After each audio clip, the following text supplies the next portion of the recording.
चलिए तो देखिए, हम लोग यहाँ पे पिछले क्लास में ये साइड पढ़ लिए थे ना, जो क्या पढ़ रहे थे, ह्यूमन का डाइजेस्टिव सिस्टम पढ़ रहे थे। अब उसका ये जो इतने पार्ट थे, देखो ध्यान से, ये जो पार्ट थे इसके बारे में पढ़ना शुरू किए थे। क्या क्या, पहला क्या है, माउथ, दूसरा क्या है, माउथ कैविटी, तीसरा क्या है, ऑइसोफेगस, स्टमक, स्मॉल इंटेस्टाइन और लार्ज इंटेस्टाइन। तो इतना हम लोग पढ़ना शुरू किए थे। और इसमें से देखो क्या क्या पढ़े थे, माउथ वाला पढ़े थे, माउथ कैविटी के अंदर जो दांत है इसको भी पढ़े थे, है ना। और इसके बाद इसके बारे में समझ गए थे। ये सब डाटा देखो तुम लोग को एकदम याद होना चाहिए, बात समझ रहे हो ना, ये सब याद होना चाहिए डाटा, ये पढ़े थे। उसके बाद देखो ये वाला भी पढ़ लिए थे, यहां समझाए थोड़ा सा, यहां दोबारा बता दे रहे हैं। देखो टीथ की बात करते हैं अगर, तो जो ह्यूमन का टीथ में 3 टर्मिनोलॉजी है, एक होता है थीकोडॉन्ट, एक होता है डाइफाइडॉन्ट और एक होता है हेट्रोडॉन्ट। थीको मतलब ये हुआ कि एक सॉकेट बनेगा, एक मतलब कैविटी बनेगा, उसी के अंदर हम लोग का जो दांत है वो फिट रहेगा, है ना। इसे मैंने बताया कि मान लो हम यहां पर इसे बना दें, मान लो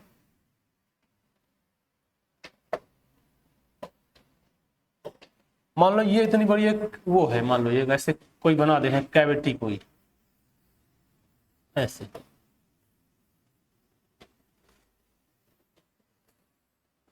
ऐसा है स्पेस। अब यहां पे एक क्या कर देते हैं, यहां पे ऐसे स्पेस बना देते हैं, ऐसे।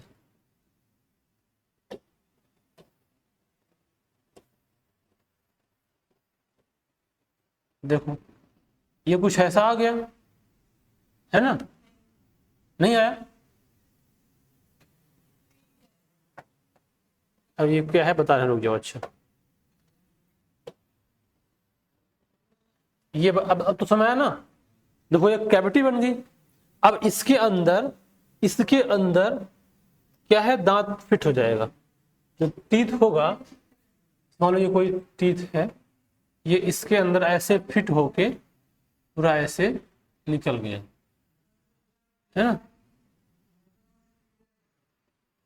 ऐसे। समझ में आया बात ना। देखो ये क्या थी, एक कैविटी थी, उस कैविटी के अंदर क्या है, ये फिट है, तो ये पूरा, तो इसको क्या बोलते हैं, थीकोडॉन्ट, है ना। इसको क्या बोलेंगे, थीकोडॉन्ट टाइप का है। अब दूसरा देखो क्या है, ये हेट्रोडॉन्ट। हेट्रोडॉन्ट मतलब ह्यूमन का जो दांत होते हैं, वो जब उसका जन्म होता है तो जन्म के कुछ महीने बाद, लगभग 10 महीने बाद या 7 महीने बाद कुछ दांत निकलते हैं, और फिर वो मिल्क टीथ बोलते हैं उसको। फिर वो गिर जाता है, फिर वो दोबारा दांत आता है। तो एक बार निकलेगा जो मिल्क टीथ होगा, और फिर वो गिरेगा, दूसरा आएगा जो कि फिर लास्ट में गिरता है, जो कि मरने तक खत्म होता है। और ये हो, इसलिए इसका बोलते हैं ये 2 बार आया, इसका मतलब क्या होता है, हेट्रोडॉन्ट। और डाइफाइडॉन्ट का मतलब ये होता है, अरे सॉरी, उसको बोलते हैं जो 2 बार आया उसको बोलते हैं डाइफाइडॉन्ट, जो 2 बार ग्रो करता है उसका बोलते हैं डाइफाइडॉन्ट। और हेट्रो मतलब ये होता है कि जो दांत है ये अलग अलग टाइप के हैं। जैसे मान लो हम लोग के ह्यूमन में बात करें तो एक कंप्लीट एडल्ट में 32 टीथ होते हैं, तो उसमें हमको 4 टाइप मिलेगा, इंसीजर, कैनाइन, प्रीमोलर और मोलर। क्या हो गया, तो हाँ ऑफिस पूछना चाहिए ना क्या। देखो कितने टाइप हो गए, 4 टाइप के। तो ये जो 4 टाइप उसका बोलते हैं हेट्रोडॉन, है ना, बात समझ गए। थीकोडॉन, हेट्रोडॉन और डाइफाइडॉन। तो ह्यूमन के टीथ का ये 3 नेचर होता है, एकदम ध्यान रखना। अब यहां पे देखो, यहां पे जो दिखाई दे रहा है, पहला आएगा इंसीजर, इसको आई से इंडिकेट करेंगे। और ये क्या करता है, जो सामने जो दिखाई देता है, जब हंसने पे दिखता है, जो ये क्या होता है, ये इंसीजर है। अब ये किसी काम का होता है, ये cutting biting of the food को कट और बाइट करने में क्या काम करता है, इंसीजर। अब इसका नंबर दिखाएंगे। अब दूसरा क्या आएगा, कैनाइन। अब जो कहेगा holding the tearing the food, इसके जो बगल में है ना, उसको पकड़ के उसको चीरने में, फाड़ने में मदद करता है। जैसे जो एनिमल नॉन वेजिटेरियन होते हैं, मतलब मांस को चीर फाड़ के खाते हैं, उनके ये दोनों दांत ज्यादा डेवलप होते हैं। जैसे देखो कुत्ते देखो ना, बड़े बड़े दोनों दिखते हैं साइड में, है ना। शेर में देखो दिखते बड़े बड़े। या कोई ह्यूमन, मान लो ऐसा ह्यूमन का ऐसा हो जाए, मांसाहारी, तो उसमें भी बड़ा हो जाएगा। उसको दिखाता ना मूवी में चुड़ैल का फोटो, दोनों दांत एकदम बड़ा रहता है वो, तो वही इंडिकेट कर रहा है, मतलब ये मांसाहारी है ना। तो ये कुल मिलाकर कैनाइन का मुंह होता है। अब देखो प्री मोलर आएगा, तो जो प्री मोलर को पीएम से इंडिकेट करते हैं, पीएम मतलब मोदी नहीं, मतलब प्री मोलर है ना। ये अब ये किसी चीज को क्रशिंग करने में और ग्राइंडिंग करने में, उसको पीसने में और छोटा छोटा करने में उसको क्या क्या हेल्प करता है, प्री मोलर और मोलर भी। ये दोनों मिल किसी चीज से, मतलब यहाँ से कुतर लिए, फिर यहाँ से चिड़ फाड़ लिए, फिर इधर लगा करते हो ना ऐसे चबा चबा के फिर गटकते हो ऐसा। तो ये सब का अपना अलग अलग क्या है, काम है। तो पहले ये तीनों टर्मिनोलॉजी, फिर दांत के टाइप। अब उसके बाद देखो ये दिखाई दे रहा है जो ये एक पूरा बक्कल कैविटी है जो ओपन है, ये क्या है, ये बक्कल कैविटी है। तो यहां पर तुमको दिखा देता हूं, ये जो सामने के हैं ये वाले और ये वाले, ये क्या है, इंसीजर है ना।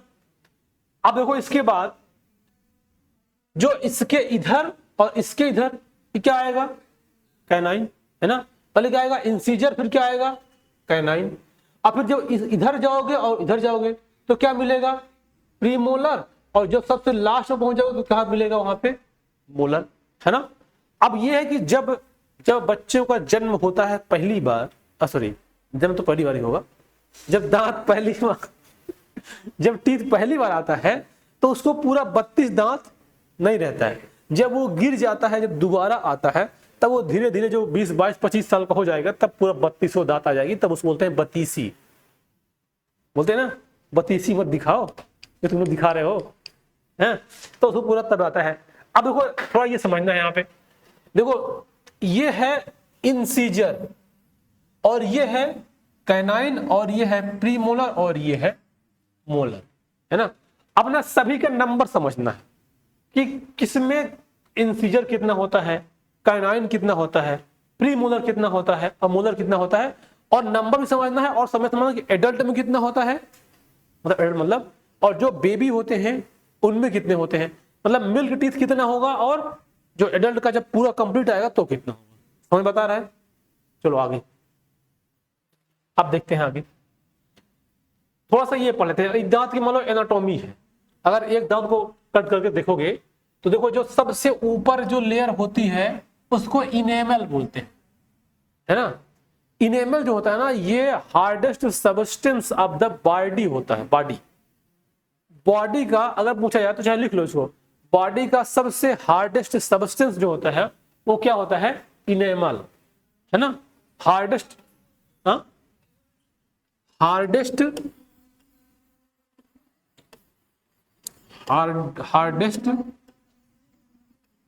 सबस्टेंस ऑफ ह्यूमन बॉडी, ये क्या होता है, वही जो लिखा हुआ है, सॉरी इनेमल क्या हो गया, इनेमल ऑफ टीथ। बात समझ गया ना। अब एक बात और देखो पूछता है, सबसे हार्डेस्ट सबस्टेंस क्या है, इनेमल ऑफ टीथ। लेकिन अगर हार्डेस्ट टिश्यू बोलेगा तो क्या होता है, बोन।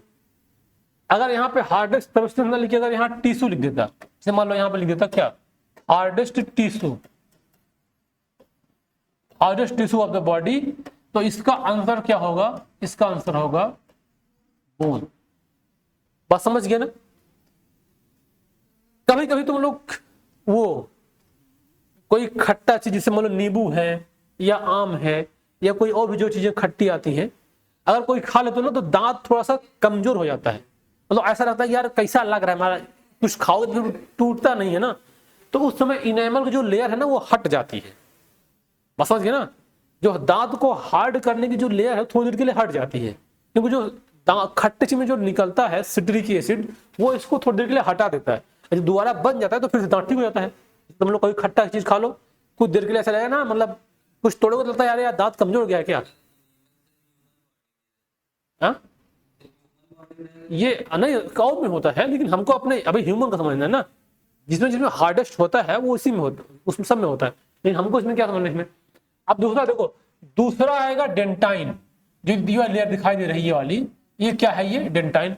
तो सबसे ज्यादा हार्डेस्ट सब्सटेंस क्या होता है? इनेमल। और सेकेंड नंबर क्या होता है? डेंटाइन। बात समझ गए ना? सबसे तो क्या होगा? इनेमल, फिर क्या होगा? डेंटाइन। अब उसके बाद देखो, इसके बाद जो ये दिखाई दे रहे हैं ना, ये गम है, गम, मसूड़ा इसको बोलते हैं, इसके अंदर वो धंसा हुआ होता है।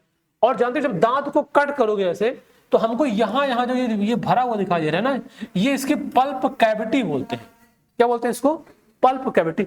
इसमें ब्लड की सप्लाई रहती है ना। कभी किसी के दांत में कुछ दिक्कत होता है तो जैसे नहीं बोलते काला लग गया दांत में, तो ये पूरा हट जाता है, यहां तक आ जाता है, फिर दांत खूब दर्द करता है। जब यहां तक लग जाएगा तो यहां से ब्लड फिर ये बाहर निकलने लगता है ना। जब तक ये रहेगा तो कोई दिक्कत नहीं होगा, जब ये कट जाएगा तब यहां तक आएगा, तो ये यहाँ पे क्या है? न्यूरॉन्स है, नर्वस सिस्टम है, तो ये पेन तो होगा ही, क्योंकि यहाँ ब्लड वेसल्स भी है, तो यहाँ ब्लड आता है। अब ये क्या चीज है? न्यूट्रिशन के लिए। तो यहाँ पे देखो क्या है? पल्प कैविटी बोलते हैं। और इसी में जो ये भरा हुआ ये क्या है? ये ब्लड वेसल्स है ना। अब ये और जो ये जो गम है, ये गम जिसके द्वारा दांत से चिपकी हुई है, उसको बोलते हैं पेरिडोनियल लिगामेंट, है ना। और जो सबसे नीचे वाला पार्ट है उसको क्या बोलते हैं? Root canal. जो ये वाला दिखाई दे रहा है, क्या ये जो कैनाल उसको बोलते हैं? Root canal. और ये पूरा दांत का रूट है, जो ये वाला पूरा पार्ट जो धंसा हुआ है। और फिर इसके बाद नीचे यहाँ जो है, ये क्या हुआ? बोन है, क्योंकि यहाँ हमने जो बनाया था, यहाँ जो हमने बनाया था ये वाला डायग्राम, क्योंकि ये बोन का पार्ट है ना, तो ये फिर क्या कहलाएगा? ये बोन का पार्ट है।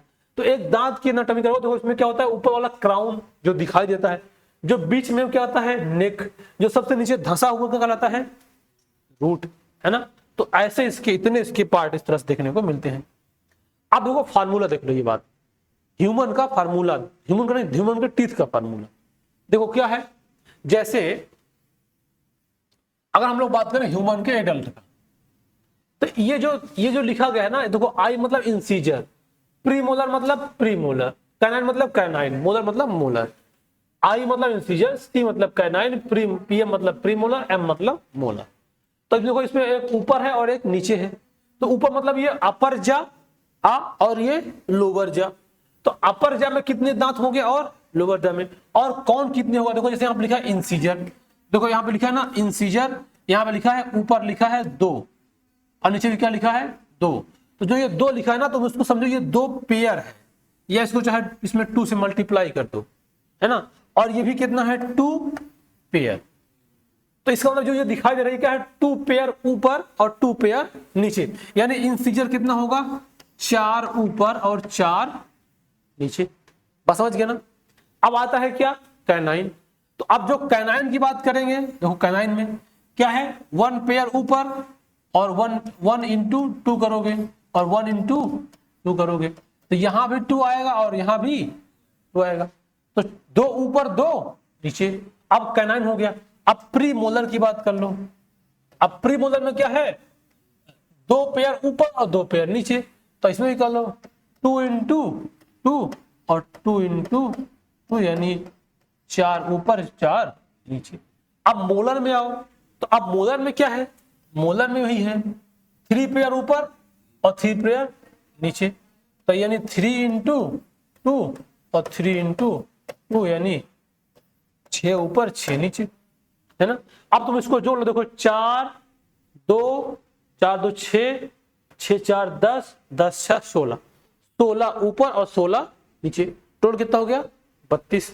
तो एडल्ट में अगर बात करें तो इतना 32 दांत होता है, जिसका फार्मूला होता है, जब क्वेश्चन आएगा मान लो कि आएगा दांत का, ह्यूमन के एडल्ट के टीथ का फार्मूला लिखो, तो बस इतना लिख दो, बस 21 23 अपॉन 21 23। बिल्कुल कई बार आया भी है कि ह्यूमन एडल्ट का फार्मूला क्या लिखना है दांत का, तो चाहे इस तरह से एक्सप्लेन करके लिख दो, अगर ऐसे नहीं लिख पा रहे तो एक इस तरह से लिख दोगे तो भी सही माना जाएगा।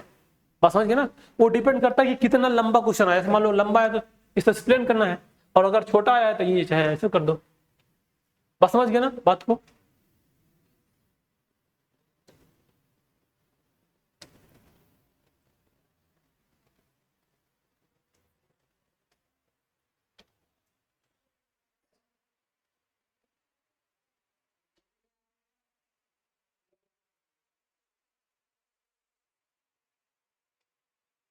आगे बताएं।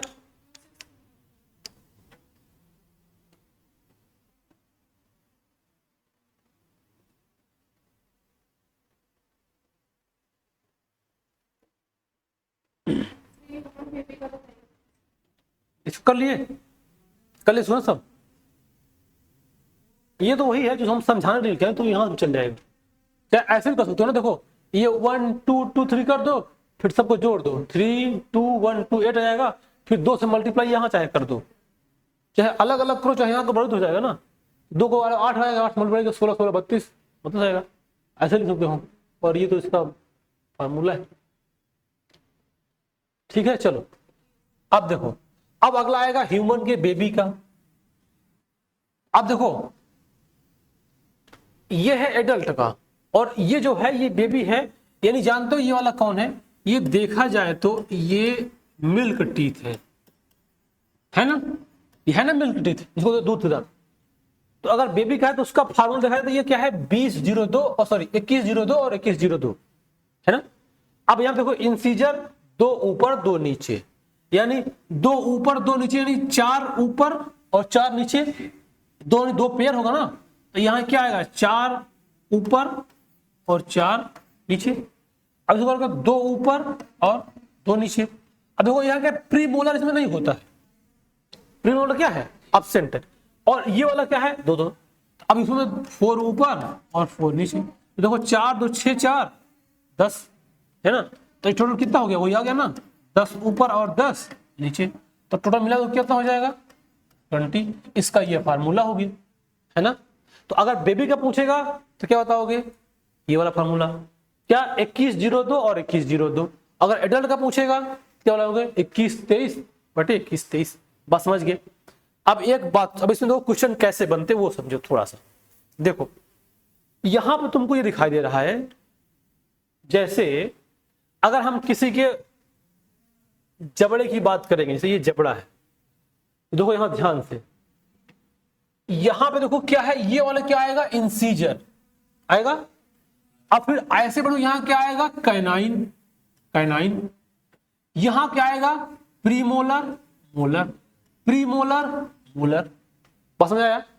अब लेकिन यहां देखो क्या लिखा है, जो दांत का फार्मूला बेबी का होता है, लिखा है 2102 और 2102, यानी ये वाला आई है, ये सी है, ये पीएम है और ये क्या है एम है ना।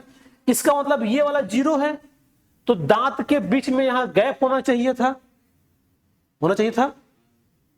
अब क्योंकि प्री मोलर, मोलर तो इधर है, लेकिन क्या किसी बच्चे के बीच में गैप होता है, नहीं होता ना, सब इकट्ठा रखता है ना। तो देखो इसका आंसर ये है कि जब ये इसके अंदर जब पहली बार मिल्क टीथ आता है, तो जहां पे ये क्या बोलते हैं प्री मोलर होना चाहिए, उसके स्थान पे पहले क्या होता है मोलर, उसी के स्थान पे। ये एकदम बहुत इंपॉर्टेंट बात है, समझदारी वाली बात है। जो ये गैप होना चाहिए था लेकिन गैप नहीं है, इसका मतलब इसके स्थान पे पहले क्या उग जाता है मोलर, और जब दोबारा गिर के जब दोबारा ग्रो करता है तब उसके स्थान पे अपना प्रीमोलर आ जाता है। बस समझना, इसीलिए गैप दिखाई नहीं देता है। लेकिन अगर देखा जाए तो जो प्रीमोलर है वो क्या होता है एब्सेंट होता है। बात समझ गए ना। अब यहां से देखोगे, अगर मान लो अब इसे देखो कि अगर इनका टोटल दांत कितना होगा 20 और इसमें टोटल कितना होगा 32 है, तो इसका मतलब मिल्क टीथ कितने हैं 20 है ना। यानी ये जो तो दोनों 20 दांत है ये 2 बार ग्रो करेगा, है ना, क्योंकि ये 20 की 20 पूरा गिर जाएगा, फिर दोबारा ग्रो करेगा, तब जाके पूरा 32 आएगा। हाँ पूरा, हाँ तो तुम लोग गिन लेना अभी अपना अपना, अभी तुम लोग को गिन लेना। हमको लगता है कि अभी तुम लोग कितने साल के हो, अभी 15 साल के हो ना, तो हमको लग रहा है तुम लोग के अभी हाँ लगभग 26-28 होगा। अभी जो लास्ट वाला मोलर है वो ना हो, अकल का दांत बोलते हैं, जब वो आएगा तो अकल आएगी। तुम लोग अकल नहीं है, अकल समझते हो ना, हाँ बोलो ना अक्कल का दांत विजडम टूथ बोलते हैं, हालांकि वो सब वो बात है। देखो तो यहाँ पे क्या है, ये देखो यहाँ पे क्या है 20। अब देखो क्वेश्चन देखो, क्वेश्चन पूछेगा कि जो ह्यूमन के कितने टीथ हैं जो कि 2 बार ग्रो करते हैं,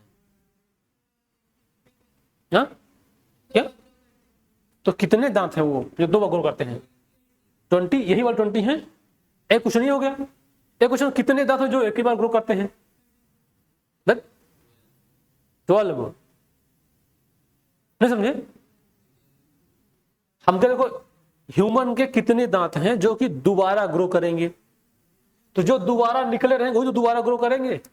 तो 20 तो पहली बार आया हुआ था, अब ये 20 गिर जाएगा तो ये 20 दोबारा आएगा। लेकिन इसमें से 12 ऐसा है जो आया ही नहीं था, जो कि बाद में आएगा। इसका मतलब क्या, ये 12 दोबारा ग्रो नहीं करते हैं, एक बार ही ग्रो करते हैं। यानी डाइफाइडांट वाला जो कंसेप्ट था वो वाला कंसेप्ट केवल 20 दांतों में लगेगा। ये बोलता ना डाइफाइडांट, हेट्रोडांट और थिकोडांट। तो डाइफाइडांट मतलब दांत 2 बार ग्रो करेगा, लेकिन वो केवल कितने अप्लाई होगा? 20 दांत पे। बस समझ गए ना? तो ऐसे कई बार क्वेश्चन आया घुमा के, बोलो कितनी दांत दोबारा ग्रो करते हैं, कितनी दांत एक ही बार ग्रो करते हैं। बस समझ रहे हो ना? तो 20 दांत कैसे हैं जो कि दोबारा ग्रो करेगा, और 12 ऐसे जो दोबारा ग्रो नहीं करेगा, एक ही बार आएगा। बात समझिए? क्लियर? कोई दिक्कत? तो ये हो गया। अब इससे ज्यादा कोई क्वेश्चन इसमें नहीं आएगा, बाकी आएगा तुम लोग समझ जाओगे कि ये हो गया हमारे दांत का। अब बक्कल कैविटी के अंदर क्या क्या मिला? पहले माउथ आया, फिर माउथ कैविटी यानी बक्कल कैविटी यानी ओरल कैविटी। तो हमको क्या मिला? टीथ मिला, टंग मिला और पैलेट मिला। तीनों पढ़ लिए। अब उसके कहां आ गए? नीचे आ गए। देखो अब उसके कहां आ गए? इसके यहां पे आ गए, इस वाली पाइप में आ गए। ये पूरा पढ़ लिए, यानी माउथ पढ़ लिए, माउथ कैविटी पढ़ लिए। अब आ क्या पढ़ेंगे? ओइसोफेगस। तो ये जो पाइप है क्या कहलाएगी? ओइसोफेगस, है ना? तो अब क्या पढ़ेंगे? ओइसोफेगस। इसको बस पढ़ लेते हैं जल्दी से तो बात बन जाएगी। देखो ओइसोफेगस जो होता है ये एक पाइप है, मतलब यहां से लेके यहां तक जो होता है ये क्या है? कि पाइप है। अब ये क्या है कि this is the reason of the swallowing and the conduction of food where no digestion occurs। मतलब हम लोग जो अपने फूड को बक्कल कैविटी में डालेंगे, उसको दांत से चबाएंगे और उसको बोलस बना के जैसे अंदर गटक लेंगे, तो बस वो एक पाथ है, सीधा नीचे आ जाएगा। कहां पे? स्टमक में। मतलब इसमें कोई डाइजेशन की प्रक्रिया नहीं होती है। अभी हम लोग पढ़ेंगे माउथ में फूड थोड़ा बहुत डाइजेस्ट होता है, लेकिन इस वाली पाइप में कोई डाइजेशन नहीं होता। वो सीधा एक पाथ है, वहां से फूड पास होगा और नीचे क्या होता है? स्टमक, वहां पे आ जाएगा। बात समझ गए ना? अब देखो oesophagus open into a wide spacious and J shaped stomach, क्योंकि उसके नीचे क्या है? Stomach. And opening is guarded by a gastro oesophageal या कार्डियक स्फिनिक्टर। स्फिनिक्टर का मतलब होता है वाल्व। वाल्व समझते हो? जैसे देखो मान लो ये एक पाइप है, ऐसी एक पाइप है, तो यहां से मान लो ये फूड है, ऐसे ऐसे क्या आएगा? इधर आएगा। तो यहां पे एक ऐसा वाल्व लगा है ऐसा, तो जब फूड यहां से आएगा तो जैसे डाक की यहां तो आ जाएगा, अगर मानो कहो फूड को वापस करना है तो वो वापस नहीं जाएगा। तो जिसके वजह से वापस नहीं जाता वो एक वाल्व है, उस वाल्व का नाम कार्डियक स्फिनिक्टर है। बात समझ गए ना? इस तुम लोग बोले थे ना कि खाना गटक लिए, अब अंदर चला गया, अब तुम उसको किसी हालत में निकाल नहीं सकते हो। तभी निकले जैसे मान लो कोई पेट में गड़बड़ी है या कोई ऐसा चीज खा ली जो कि हमारा बॉडी उसको एक्सेप्ट नहीं कर रहा है, तो वोमिटिंग होती है। तब उस कंडीशन में ये बाल थोड़ा रिलैक्स होता है और पलटी हो जाती है। बात समझ गए ना? बाकी उसके अलावा किसी कंडीशन में ये उधर नहीं जाएगा। तो ये क्या बोलते हैं? ये कार्डियक स्फिंक्टर बोलते हैं। ये तो लिखा है ना, to prevent the back flow of food from stomach to oesophagus. मतलब स्टमक से ओइसोफेगस में दोबारा फूड ना आने पाए, उसके लिए क्या करता है? इसको रोकता है। ऐसे इसके इंटेस्टाइन में ऐसे हर जगह पे वाल्व दिखने को मिलेगा। हमारे अभी जो पढ़ाएंगे वो वाला ब्लड वाला सिस्टम, तो उसमें ब्लड मिलेगा, क्योंकि एक बार जब ब्लड जाए दोबारा वापस उसमें ब्लड ना आने पाए। बस समझ गए ना? तो ऐसे वाल्व देखने को मिलेगा इसमें। ठीक है, तो ये हो गया ओइसोफेगस। अब हम लोग यहां तक पढ़ लिए। अब अगली क्लास में हम लोग क्या पढ़ेंगे? ये स्टमक के बारे में पढ़ेंगे। यहां से थोड़ा सा डाइजेशन होना शुरू होता है। ठीक है, तो अभी क्या पढ़ लिए? ओइसोफेगस तक। बात समझ गए ना? पूरा क्लियर? कोई दिक्कत? चलो ठीक है।